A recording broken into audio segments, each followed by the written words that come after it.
Bismillahirrahmanirrahim. Alhamdulillahilladzi khalaqal insan fi ahsani taqwim. Ashhadu an la ilaha illallah wahdahu la syarikalah. Wa ashhadu anna Muhammadan abduhu wa rasuluh sallallahu alaihi wasallam. Allahumma salli wa sallim wa barik ala hadha nabiyil karim wa ala alihi wa ashabihi ajma'in. Amma ba'du fa ya ibadallah, inni usikum bi nafsi wa iyaya bi taqwallah faqad fadal muttaqun. Ittaqullah ya ayyuhalladzina amanu ittaqullaha haqqa tuqatih wa la tamutunna illa wa antum muslimun. Faqala Allah ta'ala fi kitabihil karim, a'udzu billahi minasy syaithanir rajim. Bismillahirrahmanirrahim. Innama waliyukumullah wa rasuluh walladzina amanu alladzina yuqimunas salata wa yu'tunaz zakata wa hum raki'un. Kita berlindung kepada Allah dari seluruh godaan syaitan yang terkutuk dengan menyebut nama Allah yang Maha Pengasih lagi Maha Penyayang. Sesungguhnya penolong kamu hanyalah Allah, Rasul dan orang-orang yang beriman, yang mereka mendirikan solat, menunaikan zakat, dan mereka hanya tunduk kepada Allah subhanahu wa ta'ala. Maha benar Allah dengan segala firman-Nya fi kitabillah Al-Quran Surah Al-Maidah, surah yang kelima ayat 55. Hamdan wa syukran lillah, seluruh puji dan syukur kembali kita ucapkan kehadirat Allah subhanahu wa ta'ala. Alhamdulillahi rabbil alamin, biidznillah wa qadarullah, dengan izin Allah subhanahu wa ta'ala. Sampai detik ini kita masih diberikan umur panjang, diberikan kesehatan insyaallah zahir dan batin, diberikan waktu luang dan kesempatan, serta diberikan kita oleh Allah keistiqomahan hati untuk selalu menjalankan ketaatan. Mudah-mudahan seluruh dan semua amal-amal kebaikan yang kita lakukan semoga diterima di sisi Allah hendaknya. Selawat dan salam kepada Nabi besar Muhammad sallallahu alaihi wasallam. Allahumma salli ala Muhammad wa ala ali Muhammad. Bapak saudara kaum muslimin rahimakumullah, dalam waktu yang relatif singkat ini kajian kita berlandaskan kepada Al-Quran firman Allah, surah Al-Maidah, surah yang kelima ayat 55. Hadirin kaum muslimin, di mana di sini Allah menyatakan dan menjelaskan kepada kita tentang pentingnya bagaimana kita mengikuti aturan Allah dan petunjuk dari Rasul dalam masalah kepemimpinan. Hadirin, menjelang pemilu biasanya setahun lebih menjelang pemilu itu banyak di jalan yang tersenyum, yang membuat untayan-untayan kata-kata yang menarik perhatian masyarakat, dan semua agar bisa terfukau dan terfaku.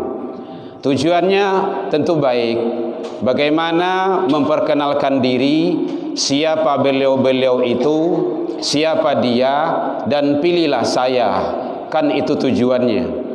Hadirin kaum muslimin rahimakumullah, bicara masalah kepemimpinan, hakikatnya di dunia ini kepemimpinan itu adalah milik Allah. Dunia dan akhirat, bahkan seluruh alam jagat raya ini Makanya adalah salah satu asma nama Allah yaitunya Al-Malik, raja, penguasa atau pemerintah atau wali dan macam-macam namanya. Hadirin kaum muslimin, kenapa begitu penting? Kalau kita lihat di dalam syirah, tak kala Rasul wafat hari Senin, hari Rabu baru dikuburkan. Senin, Selasa, Rabu, 3 hari. Kenapa itu terjadi? Salah satunya faktornya adalah siapa yang akan melanjutkan kepemimpinan. Hadirin, itu bukan hal yang sepele. Itu sangat luar biasa. Hakikatnya, implementasinya kepemimpinan Allah itu dilaksanakan oleh para nabi dan rasul di dunia ini. Sekarang nabi dan rasul sudah tiada. Siapa yang melanjutkan? Inilah yang dijelaskan oleh Allah, yaitunya surah Al-Maidah ayat 55. Jadi nanti 2024 kalau kita mengadakan pemilu, ingat kita akan diminta pertanggungjawaban. Alasan awak memilih. Makanya Allah menyatakan diantaranya adalah alladzina amanu, standarisasi orang yang beriman. Kalau tidak beriman, tidak. Ini adalah kacamata Islam, aturan Allah. Kecuali kalau tidak percaya kepada Al-Quran, itu lain cerita. Makanya umat Islam wajib memilih orang yang beriman. Itu tidak ada tawar itu. Karena bahasa di sana dijelaskan oleh Allah, innama, sesungguhnya penolong-penolongmu, di sini bahasanya wali. Dalam suatu ketika nanti ada ulil amri, itu maknanya sama. Kalau dalam An-Nisa ayat 59, ati'ullah, ati'ur rasul wa ulil amri, itu maknanya adalah pemimpin. Wali juga pemimpin, penolong-penolong.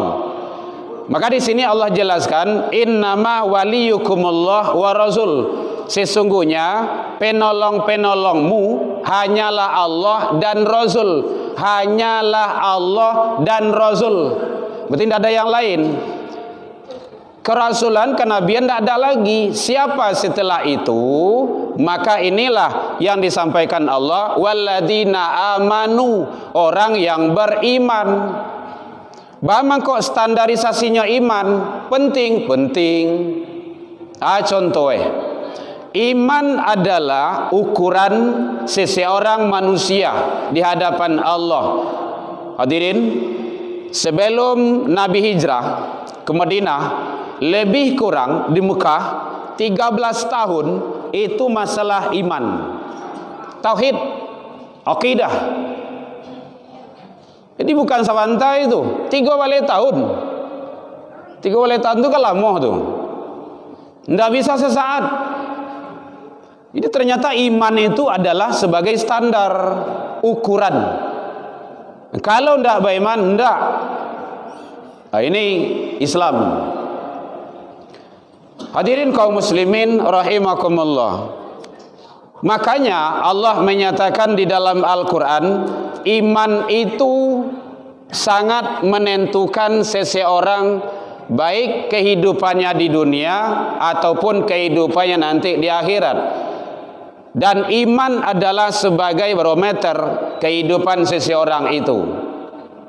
Makanya iman itu tidak boleh dipermainkan.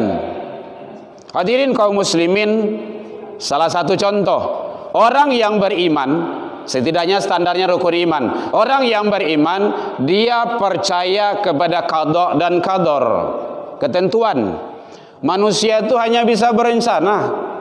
Kalau ada perencanaan manusia itu yang tidak tuntas, yang tidak selesai, dia tidak mengkambing hitamkan orang lain, tidak menyala-nyalakan orang, tidak mencari kesalahan orang. Nah, jadi oleh sebab itu iman adalah sangat penting sekali. Kalau seandainya iman telah kuat, Makanya penanaman, kalau kita lihat dalam surah Luqman itu, yang pertama kali ditanamkan, disampaikan ke anak kan iman juga itu. Ya bunayya, hai anakku, la tusyrik billah. Itu iman, tauhid. Jangan engkau persekutukan Allah. Hadirin, kalau imanlah kue, imanlah mantap, saja kejadian, model apa saja situasi dan kondisi, tidak akan berubah, tidak akan kacau. Kenapa? Standar iman. Bisa saja negara itu akan hancur dan kacau, itu gara-gara iman. Tauhid tidak duduk. Makanya dipermain-mainkanlah. Agama itu dipermainkan, Al-Quran dimain-mainkan, aturan Allah bisa diotak-atik. Kenapa? Iman. Makanya penting, penguasa itu penting beriman.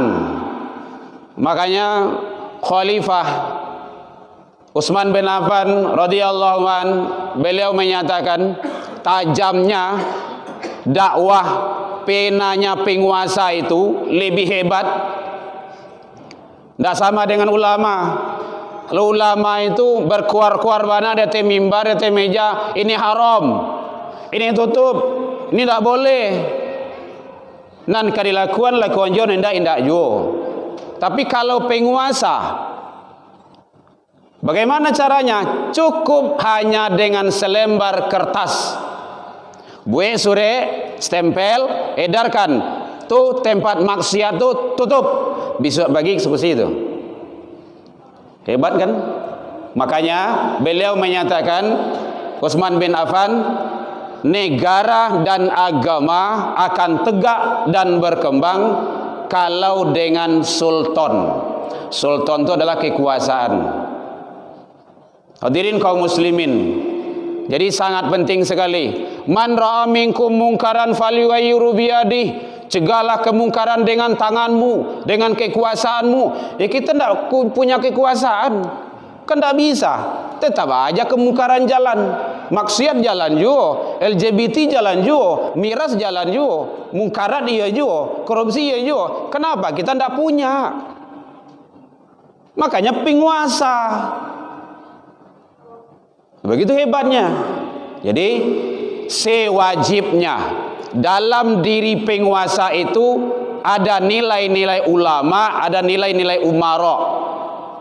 Rasulullah kayak gitu. Beliau adalah alim, ahli dalam agama dan ahli dalam kenegaraan, ahli di medan perang. Jadi jangan hanya terpesona hadirin.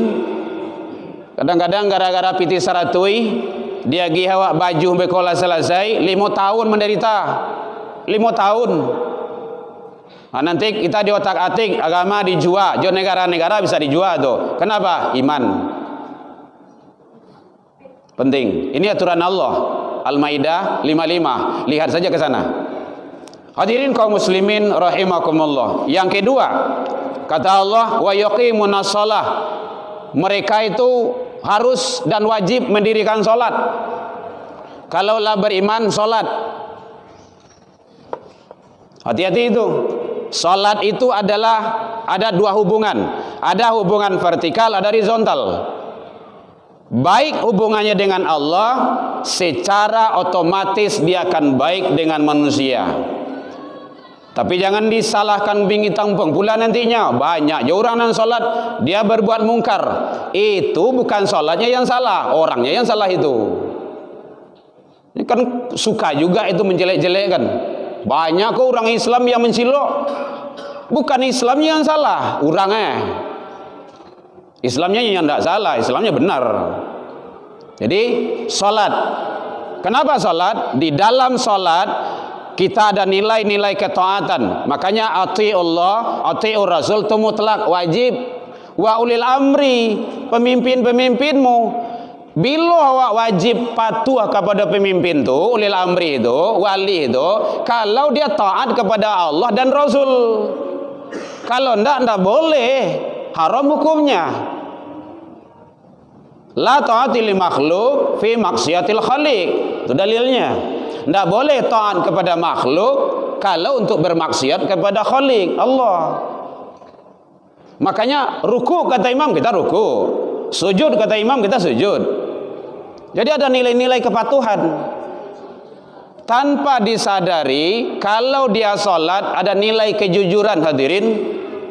Kalau dia sudah berhadas kecil saja, jangankan hadas besar, hadas kecil saja, buang angin dia sadar, dia tidak pantas lagi memimpin jadi imam, dia mundur, maju yang lain.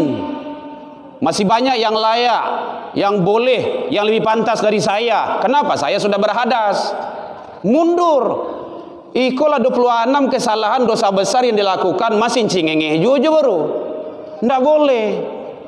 Jadi sebab itu penting, nilai-nilai di dalam ibadah itu ada aplikasi dalam kehidupan bermasyarakat. Salat. Pemimpin yang salat, dia tidak akan senang, tidak akan tinggal diam kalau ada rakyatnya yang tidak sholat. Maka itu salah satu hikmah, kalaulah selesai sholat, imam mencelia ke belakang, atau sebelum sholat imam mencelia ke belakang, soft dirapat dan dilurus, ya yang ada, ya yang tidak. Kalau pemimpinnya sholat, ma wali kotanya, ma gubernurnya, ma ininya, ma ini segala macamnya, cukup, selesai sudah itu. Mudah untuk mendatangkan itu ke masjid itu. Kalau pejabat datang ke sini kan yang lain akan ikut itu. Nah, begitu hebatnya nilai-nilai agama itu. Hadirin kaum muslimin rahimakumullah. Kemudian yang ketiga kata Allah, wa yu'tunaz zakah. Menunaikan zakat. Zakat itu bersih suci. Apa nilai filsafat yang ada di dalamnya? Kalau pemimpin itu dia berzakat, menjaga kesucian harta dan dirinya, dipastikan tidak akan korupsi. Pasti itu. Zakat itu nanti akan bisa mengentaskan kemiskinan. Saya lihat dalam masa Khalifah Umar bin Abdul Aziz, mencari orang menerima sedekah, menerima zakat susah. Kenapa? Ekonomi sudah bisa diangkat. Sekarang amburadul. Jadi oleh sebab itu sangat penting sekali. Nilai-nilai agama itu tidak boleh ditinggalkan. Dia akan ngatur hidupnya, akan mengikuti aturan Allah dan Rasul, tidak akan mengikuti aturan hawa nafsunya. Dia tidak pakai prinsip hidup hati gote, halal haram hantam taruh, itu tidak ada itu. Dia pasti aturan Allah. Yang terakhir yaitunya wahum rakiun. Mereka itu tunduk dan patuh. Kenapa? Dia pemimpin, masih ada yang lebih berhak dipatuhi dan diikuti selain dia. Siapa? Allah. Kalau tidak khawatir nanti seperti Fir'aun. Maka jadilah Fir'aun kecil-kecilan. Ujungnya nanti mengaku sebagai Tuhan. Maka hukum itu adalah di tangannya, batangan besi jadinya. Tidak beraturan dengan aturan Allah. Oleh sebab itu, bahwa pemimpin yang tunduk dan patuh, dia akan mengikuti aturan Allah dan Rasul dalam memerintah dan memimpin rakyat serta masyarakatnya. Oleh sebab itu hadirin, mari kita ikuti aturan Allah, aturan Rasul. InsyaAllah kita akan selamat dunia dan akhirat. Fa'tabiru ya ulil albab la'allakum turhamun.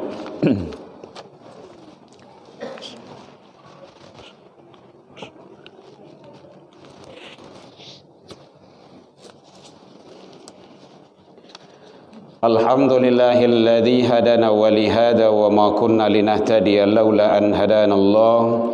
Ashhadu an la ilaha illallah wahdahu la syarika lah wa ashhadu anna Muhammadan abduhu wa rasuluh sallallahu alaihi wasallam. Allahumma salli wa sallim wa barik ala hadan nabiyil karim wa ala alihi wa ashabihi ajma'in. Amma ba'du fa ya ibadallah, inni usikum bi nafsi wa iyaya bi taqwallah faqad fadal muttaqun. Ittaqullaha haqqa tuqatih wa la tamutunna illa wa antum muslimun. Faqala Allah ta'ala fi kitabihil karim, a'udzu billahi minasy syaithanir rajim.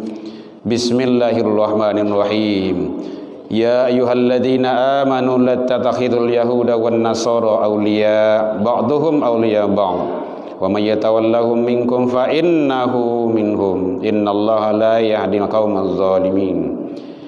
Hai orang-orang yang beriman, janganlah kamu mengambil orang-orang Yahudi dan Nasrani sebagai pemimpin-pemimpinmu, karena sebagian mereka adalah penolong bagi sebahagian yang lain.